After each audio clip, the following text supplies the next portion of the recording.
Yang Yesus katakan, satu di antara kalian yang 12 adalah setan. Dan setan itu yang punya peranan di dalam penyaliban terhadap Yesus. Silakan. Baik, oke. Nah, ya, kita tidak bisa menampik kedatangan Tuhan Yesus ke dunia ini sebelum dia mati di atas kayu salib. Dia juga harus mengajarkan tata cara beribadah. Gitu ya. Tuhan Yesus juga harus mengajarkan tata cara beribadah. Contoh seperti baptisan dan perjamuan kudus. Nah, kenapa iblis merasuki Yudas? Supaya Yudas segera melaporkan kepada tentara Romawi supaya Yesus ditangkap sebelum Yesus mengajarkan perjamuan kudus. Jadi tujuan Yudas dirasuki oleh iblis adalah supaya perjamuan kudus itu gagal, supaya tidak sempurna pengajaran dari Tuhan Yesus itu. Maka Yudas dirasuki oleh iblis sebelum Tuhan Yesus melakukan perjamuan kudus. Itu. Jadi apa tujuan iblis merasuki Yudas pada saat Yesus belum melakukan perjamuan kudus? Supaya langsung Yesus cepat ditangkap, supaya perjamuan kudus itu gagal. Nah, jadi hanya itu tujuan iblis, supaya gagal perjamuan kudus yang diajarkan Tuhan Yesus. Maka iblis merasuki Yudas agar segera melaporkan mengkhianati Yesus itu, tetapi nggak berhasil. Apa kata Tuhan Yesus? Pergilah ke rumah si Anu, dirahasiakan nama untuk melakukan perjamuan kudus ini, supaya Yesus tidak ditangkap sebelum dia selesai melakukan perjamuan kudus.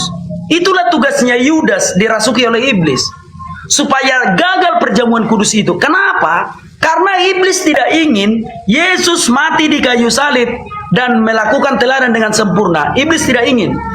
Ketika iblis melihat Yesus sudah mengajarkan baptis, memberi teladan baptis, Yesus sudah memberikan jalan keselamatan, hanya ada satu lagi yang belum dilakukan Yesus. Apa itu? Perjamuan kudus.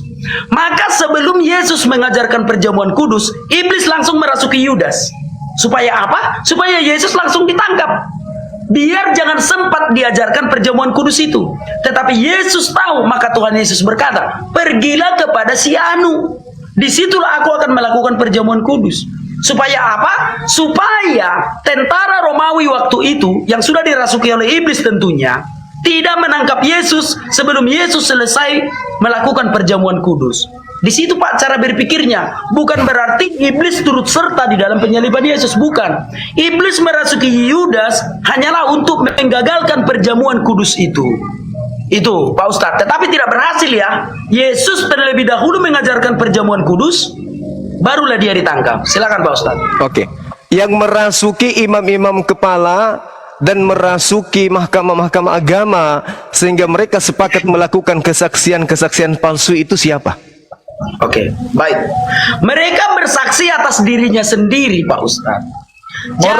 Orang bersaksi palsu itu bukan karena iblis. Sebentar dulu Pak Ustadz ya. Jangan sikit-sikit kita salahkan Tuhan. Bukan Tuhan. Ini iblis. Orang berbuat dengki, orang berbuat kebohongan, orang berbuat kesaksian palsu, itu iblis yang mempengaruhi atau apa? Iblis yang mempengaruhi Pak Ustadz. Iblis yang mempengaruhi. Kan sudah kukatakan tadi. Kenapa Yudas dirasuki oleh iblis? Supaya perjamuan kudus gagal. Bukan Yudas, tapi imam-imam kepala. Oke, baik. Ahli Taurat. Oke. Ahli Taurat melakukan hal itu untuk menggenapi apa yang difirmankan Tuhan. Yang mana itu? Yesaya 53. Yang mana Yesaya itu? 53. Di mana di Yesaya 53 bahwasanya ada pengkhianatan, ada kemudian kedengkian, ada kesaksian palsu, itu di mana tertulis di Yesaya 53? Oke. Sekarang Pak Ustadz boleh baca di dalam Yesaya 53 bahwa Tuhan Yesus itu akan menderita. Gitu ya? Bukan.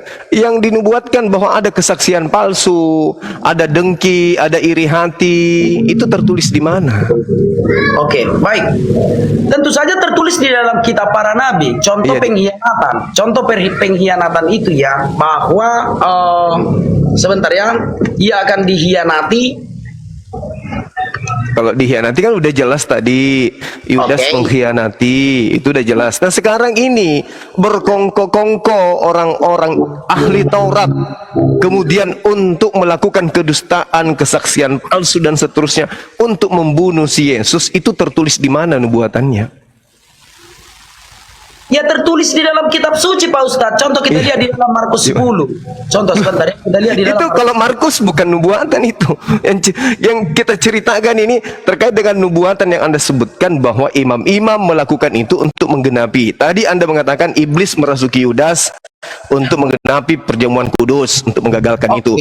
Sekarang apa yang merasuki kemudian imam-imam kepala, mahkamah-mahkamah agama, sehingga mereka melakukan kesaksian-kesaksian palsu? Kalau benar bahwa pembunuhan itu adalah rekayasa Tuhan, kenapa harus ada kepalsuan?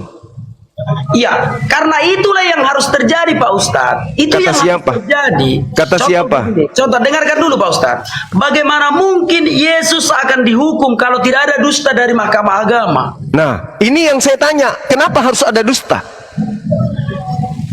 Ya, karena itu yang terjadi. Iya, kenapa itu yang terjadi? Begitu sama Kalau pembunuhan terhadap Yesus itu adalah nubuatan yang ada dalam kitabnya Yahudi, kenapa harus ada dusta? Ya, karena manusia itu memang berdosa Pak Ustadz. Loh, Kenapa harus ada dosa itu? Nanti Pak Ustadz bilang. Sebab manusia itu bukan. Kenapa kalau ada nubuatan tentang pembunuhan Tuhan, sudah direncanakan Tuhan untuk datang mati, kenapa harus ada kebohongan, ada di sana kesaksian palsu? Kenapa? tidak ada kesaksian palsu Pak Ustadz. Tetapi semua yang terjadi itu sudah Matius- digariskan untuk terjadi. Matius 26:59 Anda katakan tidak ada kesaksian palsu. Gini Pak Ustadz, dengarkan dulu Pak Ustadz.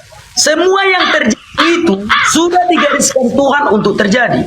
Semua yang terjadi itu, penyalipan itu, dalam sudut pandang kita manusia, apakah kita mau menyalahkan tentara Romawi yang menikam Tuhan Yesus itu? Is okay. Dalam sudut pandang kita sebagai manusia. Berarti Tetapi Tuhan, kita Kristen, berarti semua Tuhan itu yang harus terjadi. berarti Tuhan yang melakukan kesaksian-kesaksian palsu ini. Sebentar dulu Pak Ustadz. Tidak ada kesaksian palsu tentang penyaliban Yesus. Matius 26 nomor 59. Ya, silakan. Memang begitu kronologinya Pak Ustadz. Apa yang harus kita protes? Memang begitulah kronologinya. Iya, justru kronologisnya ini yang saya pertanyakan. Kenapa di kronologi ini harus ada kesaksian palsu? Ya memang itu yang terjadi Pak Ustadz. Justru itu yang saya tanya, kenapa itu terjadi? Lama-lama nanti Pak Ustadz akan bertanya, kenapa Adam harus berdosa? Oh, bukan. Bukan, saya murni bertanya, kenapa harus ada kesaksian palsu? Memang yang begitu yang terjadi Pak Ustadz. Itu Iya, yang justru karena itu kenapa harus ada kesaksian palsu? bilang aja lah kenapa harus ada dosa, bilang aja lah sekalian. Itu yang terjadi. Pak. Kesaksian palsu yang kutanya. Sama saja Pak Ustadz. Iya, tapi yang tertulis di situ kesaksian palsu. Sudahlah Pak Ustadz, sudahlah. Penting aku melawan Pak Ustadz berdebat, betul. Penting aku. Sudah aku bilang sama Pak Ustadz, coba dengarkan dulu. Itulah yang terjadi. Ada yang cuci tangan, Pilatus cuci tangan. Kan begitu. Pilatus memang tidak bersalah. Pilatus justru mengatakan di dalam Matius 27:18 bahwa imam-imam Yahudi melakukan penangkapan dan meminta supaya mereka menghakimi Yesus karena kedengkian. Coba Anda baca. Matius 27. Iya, paham. Itulah yang terjadi. Nah, itu Pak Ustadz. justru karena itu terjadi, kenapa harus ada dengki? Kenapa Ustadz menanyakan kepadaku kenapa harus itu terjadi? Lah, kan Anda, saudara saya tadi mengatakan bahwa imam-imam Yahudi, mahkamah-mahkamah agama lebih tahu kitab mereka daripada saudara. Gini, dengarkan dulu Pak Ustadz, dengarkan dulu ya. Dengarkan dulu. Ya. Kalau Pak Ustadz mengatakan tadi, kenapa mahkamah agama itu harus bersaksi dusta? Apa yang bisa ku jawab? Itulah yang terjadi. Kenapa? Artinya tidak ada nubuatan. Dengarkan dulu Pak Ustadz, dengarkan dulu. Kenapa tentara Romawi itu harus menikam Yesus? Ya itulah yang terjadi. Kenapa dia harus bersaksi dusta terhadap Yesus? Itulah yang terjadi. Karena dosa itu sudah ada. Lama-lama nanti Pak Ustadz menanyakan sama aku, kenapa Adam harus berdosa? Bukan begitu saudaraku, bukan begitu. Paham aku Pak Ustadz. Itulah yang Anda mengatakan ada nubuatan tentang Tuhan akan datang mati. Anda mencoba Yesaya 9. Tetapi kitab Yesaya. suci yang mengatakan, kitab Mana? suci mengatakan. Kalau ada mana? Loh, kan udah kubaca tadi dari Nah, Yesaya. sekarang yang paham tentang kitab yang Anda sebutkan itu Anda atau ahli Taurat? Sebentar dulu Pak Ustadz. Pak Ustadz udah mau apa? Agak membelokkan. Kitab suci yang mengatakan bahwa Allah itu akan menjadi manusia. Aku bacakan ya. Aku baca dulu Pak Ustadz. Di mana tertulis Allah jadi manusia itu saja udah keliru itu, Bang. Dengarkan dulu Pak Ustadz. Jangan Pak Ustadz bilang aku yang menganggap manusia Tuhan itu jadi manusia, bukan. Tuhan melalui para nabi terdahulu yang mengatakan bahwa Allah akan menjadi manusia. Yesaya 9 ayat 5.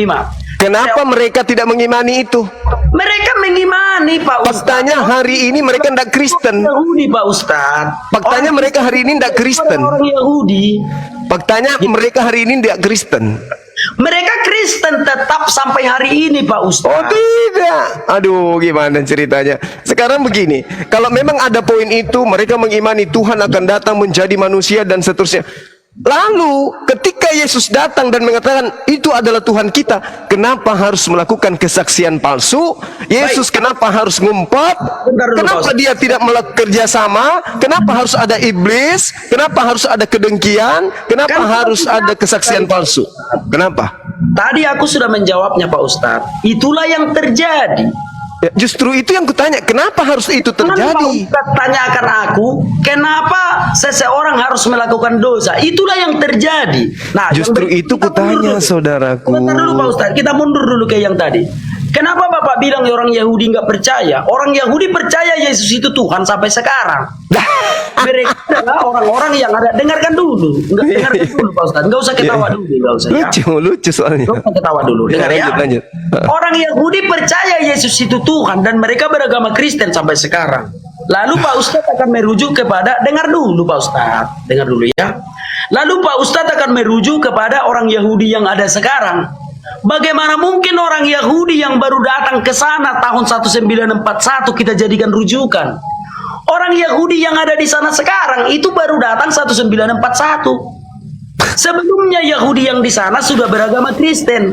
Itulah orang Kristen yang ada di Yahudi sampai sekarang. Sebelum orang Yahudi kembali dari segala penjuru dunia kembali ke Israel pada tahun 1941, yang hidup di sana adalah Yahudi Kristen dan Islam Arab. Jadi Yahudi yang ada di sana sejak zaman dulu sampai tahun 1941 sampai sekarang, mereka sudah beragama Kristen. Contoh kalau Pak Ustadz pergi sekarang ke Israel, pergi ke gereja, semua orang yang ada di gereja itu adalah orang-orang Kristen, yang sukunya adalah suku Yahudi. Terus Lalu kapan? Dengar Kapan dulu. Kristen diusir dari sana, Bang? Kapan? Dengarkan dulu Pak Ustadz, dengarkan dulu ya, dengarkan dulu. Nah, kalau Pak Ustadz mengambil rujukan bahwa mayoritas di sana adalah Yahudi yang tidak terima Yesus, itu Yahudi yang baru berangkat ke sana 1941. Ketika mereka mendeklarasikan satu negara, berdatanganlah Yahudi-Yahudi dari segala penjuru dunia. Itulah yang menjadi malapetaka bagi seluruh umat manusia di situ. Jadi Yahudi yang ada di situ tidak bisa kita jadikan rujukan. Sebab sebelum mereka datang ke situ, sudah hidup damai antara Yahudi Kristen dan Arab Islam. Jadi orang Kristen mula-mula itu adalah orang Yahudi, tetapi bukan Yahudi yang baru mendirikan negara 1941 itu gitu. Pernah rupanya ini, saudara, pernah rupanya umat Islam ribut dengan Kristen tentang Masjidil Aqsa? Enggak ada, enggak pernah. Karena memang Kristen nggak pernah di situ. Bukan Kristen enggak pernah di situ. Contoh abang lihat gereja Kalam Kudus. Gereja Kalam Kudus itu ada di Yerusalem sudah sejak dulu, bahkan di Gaza di Palestina. Gereja Ortodoks, gereja tertua di dunia ini, tertua ketiga ada di situ. Tetapi orang Kristen memang tidak hobi ribut-ribut. Nggak hobi orang Kristen ribut-ribut. Bukan berarti orang Kristen tidak ada di sana. Coba dulu gereja makam Yesus itu sudah sejak dulu itu ada di Yerusalem sampai sekarang. Tetapi karena orang Kristen tidak hobi ribut-ribut, umat Islam dan Kristen hidup toleransi di sana. Barulah ketika Zionisme yang datang 1941, baru ada keributan. maka Zionisme yang ada sekarang tidak boleh kita jadikan rujukan. Gitu loh Pak Ustadz, karena mereka itu baru ada 1941. Semoga Ustadz Juma paham apa yang kusampaikan. Yang kusampaikan itu 100% adalah kebenaran, Pak Ustadz. Jangan jadikan rujukan Yahudi yang baru kemarin sore, yang baru ngumpul-ngumpul bikin negara, Pak Ustadz bikin rujukan. Jangan. Saya mau tanya dulu, gereja tertua di Yerusalem itu tahun berapa dibangun? Baik, gereja tertua di situ, kalau tanggalnya itu aku tidak tahu persis karena tahunnya? Aku belum pernah ke Yerusalem. Tahunnya? Tetapi penjaga dari gereja itu adalah orang Islam yang tahunnya menjaga tahun berapa? gereja itu. Kalau tahunnya persis aku tidak tahu, tetapi itu salah satu gereja tertua yang menjaganya orang Islam. Juru kuncinya itu orang Islam. Artinya adalah sudah sejak dulu Yahudi, Kristen dan Arab Islam hidup damai di sana sudah sejak dulu. Coba, jadi jangan jadikan gini. yang baru ada 1941 ini gitu. Saudara coba buka di Wikipedia, gereja tertua di Yerusalem itu tahun berapa? Kan tadi Anda mengaku. Aku merasa aja, ada laptop kan? Coba Anda buka gereja tertua. Gini loh Pak Ustadz, gini loh ya. Aku tidak membantah apa yang Pak Ustadz katakan. Tetapi ketika Pak Ustadz menganggap Kristen tidak ada di sana, udah salah total. Yang lebih dulu ada di sana adalah Yahudi, Kristen dan Arab Muslim di bawah pemerintahan Umar bin Khattab. Ketika Umar bin Khattab menaklukkan Yerusalem, maka orang-orang Yerusalem itu beragama Islam, berdampingan dengan orang-orang Kristen. Jadi kalau Zionisme sekarang itu baru ada 1941, itu nggak bisa ditunjukkan gitu. Silakan. Kita kembali ke tema tadi. Nah, kenapa harus ada pengkhianatan? Kenapa harus ada kedengkian? Kenapa harus ada kesaksian palsu? Bilang aja lah, kenapa harus ada dosa? Bilanglah. Udah aku bilang itu yang terjadi Pak Ustadz. Itu yang terjadi. Justru itu, kenapa harus ada terjadi yang kayak begitu kalau memang sudah ada nubuat? Itulah yang terjadi. Apa mau kita bilang Pak Ustadz? Iya, nubuatannya tertulis di mana bahwa akan ada kemudian pengkhianatan, ada kesaksian palsu. Di mana tertulis ada kesaksian palsu? Baik.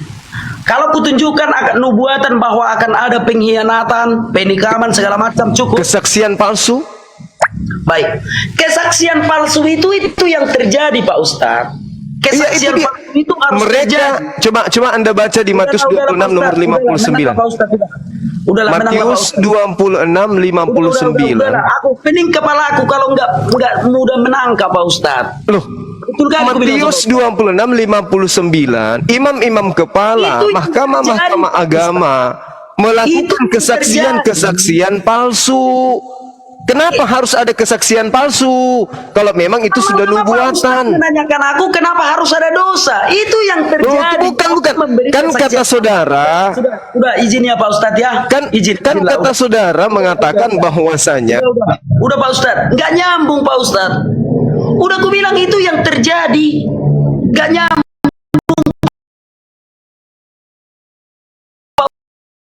Diskusi sama Pak Ustadz. Itu yang terjadi. Lama-lama Pak Ustadz akan menanyakan aku, kenapa harus ada dosa? Loh, kenapa Pak Ustadz menanyakan hal itu kepadaku? Itu yang terjadi Pak Ustadz. Ada pengkhianatan, ada kesaksian palsu. Kenapa Pak Ustadz menanyakan aku, kenapa harus ada kesaksian palsu? Lama-lama Pak Ustadz akan menanyakan, kenapa harus ada dosa? Gak nyambung diskusi sama Pak Ustadz lama-lama, betul? Gak nyambung. Kok aku ditanya, kenapa harus ada kesaksian palsu? Kenapa nggak tanya aja sekalian? Kenapa harus ada dosa? Aduh, sudahlah Pak Ustadz, sudah. Izinlah dulu Pak Ustadz, izin. Berputar-putar kawan-kawan. Aku nggak pala hobi kawan-kawan yang berputar-putar, nggak hobi kawan-kawan. Baik. Sekarang aku akan naikkan ada 100% bata.